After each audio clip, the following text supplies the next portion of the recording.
Isang taon nang patay ang ina ni Caula mula sa Zamboanga del Norte. Pero ramdam pa rin daw nila ang pagmamahal nito.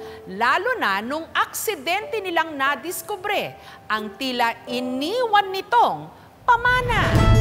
Para maaliwalas ang pagsalubong ng 63rd birthday ni Tatay Boy, nitong nakaraang linggo, nagpalit ng kurtina ang anak niyang si Caula sa bahay nila sa Zamboanga del Norte. Kulay rosas na paborito ng kanilang nanay Alma nung ito'y nabubuhay pa. Favorite niya ang pink. Yung pader nga, halos pink. Favorite din niya yun ang kurtina na yun. At nung ilabas niya ang mga pink na kurtina sa bag, Kita na ko iyang bang. may nakita siya nakapa. Unsa ni? Ako nang tayo puson, pero nakakupot ko hard, something hard. Wa pa na open ako baan ko. At nung buksan niya ito, tumambad kay Caula ang sobre na naglalaman ng limpak-limpak na salapi. Oh my God. La Lord, kidaghan sa kwarta. Oh my goodness. Ma, kidaghan ba mo kwarta? Magigan kwarta ni mama. Wala man ka ni. Puti nga ni kadako-dako na ni siya. Tugi sa mga kwarta, ma. Happy birthday to you. How old are you? Happy birthday. Happy birthday to you. Happy birthday. Happy birthday. Okay. Isang taon man nang nakalipas, hindi pa rin halos matanggap ni Tatay Boy ang biglaang pagpanaw ng kanyang misis na nitong nakaraang taon, inagaw sa kanila ng COVID-19. Sakit.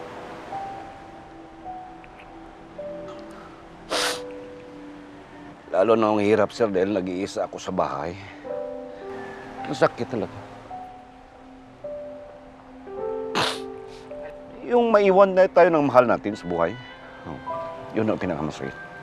Mas masakit para sa panganay na anak nilang si Caula na nung nakikipaglaban sa kanyang buhay sa ospital ang ina.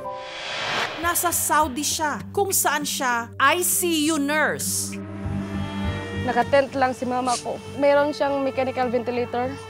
As a nurse din na ICU ka, inalagaan mo. Same case ng mother ko. Meron kaming extra na mga bed. Kumplito. Talagang pwedeng gamitin mama. Anong magagawa ko, sir? Ililipad ko yun. Hindi naman ako hero para uuwi ako. Ilipad ko yung mga gamit na yun. Si Nanay Alma, dating midwife sa kanilang rural health center. Kung pera yung pag-usapan natin, magaling siya magtago. Mga 3 to 4 months pa siya namatay. Naghahanap ako ng mga papeles. May nakaipit na pera sa libro. Parang mga 600 peso lang yata yun. Ang ibang passbook niya, may laman. 170,000 yata mahigit. May mga pain kami nabili. Bahay. Happy birthday. Happy birthday. Naka-mild depression talaga ako nun. Nag-inom din ako ng medication for depression. Iyak na lang ako ng iyak palagi. During that time, I'm processing my vacation in Philippines. Kaso nung naabutan ako ng lockdown, nakauwi ako last week sa August po. Sakto din po. First death anniversary ni Mama sa September 27. Namimiss ko yung banding namin at mahal ko pa siya, sobra.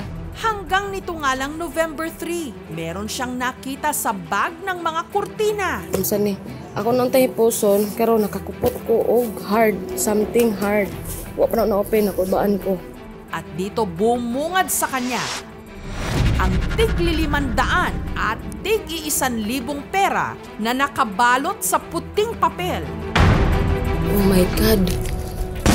La Lord, kidaghan sa kwarta. Oh my goodness. Meron din silang nadiskubring passbook. Plus, naapay unod ang iyahang bank naapay sulod niya. Saan galing ang mga perang ito? Puro nilibo. At higit sa lahat, magkano kaya ang suma total na iniwan ng ina sa sobre at sa passbook? Ano ma? May napakay kwarta sa bangko. Pati nga ni kadako-dako na ni siya. Sa mga katama. Ang sorpresang magpapalaki sa mga mata ni Caula. Wala man kami. Ako siya nag-count na butso. Susunod na! habang inaayos ang pink na kurtina na ikakabit para sa 63rd birthday ng kanilang ama, si Kaula may nakapa sa bugkos ng mga tela. Unsa ni? Ako nung tayo puson, pero nakakupot ko og hard, something hard. Wa pa na-open ako, baan ko. At dito nakita niya ang puting sobre na naglalaman ng limpak-limpak na pera. Nung binilang niya ito, umabot na 110,000 pesos. Bayad daw pala ito sa kanilang nanay Alma. Bukod pa rito, nakita rin ni Kaula ang passbook ng kanyang ina na may lamang mahigit 70,000 pesos. Sa mga yo ko, way kwarta permente. Wala man mo na i-deposit mao sa praasa din ni mao sa purpose ani. Kukuha kami ng affidavit sa attorney or abogado para makuha namin pera. Suma total, ang tila ipinamana ng kanilang ina sa kanila, aabot ng mahigit 180,000 pesos. Sabi ng tita ko na si mama daw, meron daw kuno siya talaga nakalaan na pera. From her retirement daw, tinago lang daw niya for may emergency. Siguro hindi niya binangko dahil pandemic kasi nung time na yun eh. Anin ko ang pera kung wala ng mama ko.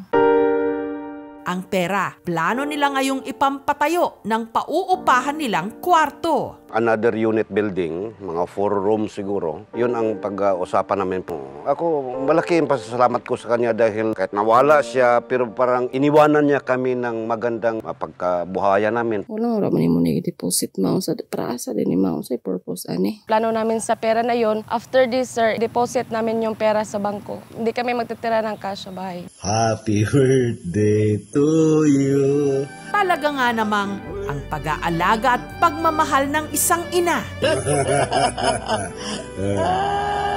Madarama kahit wala na siya. Pasalamat ako sa mama ko sa lahat na ginawa niya na pagsakripisyo para sa aming dalawang magkakapatid. Nasaan man siya ngayon, gabayan niya kami, hindi niya kami pabayaan.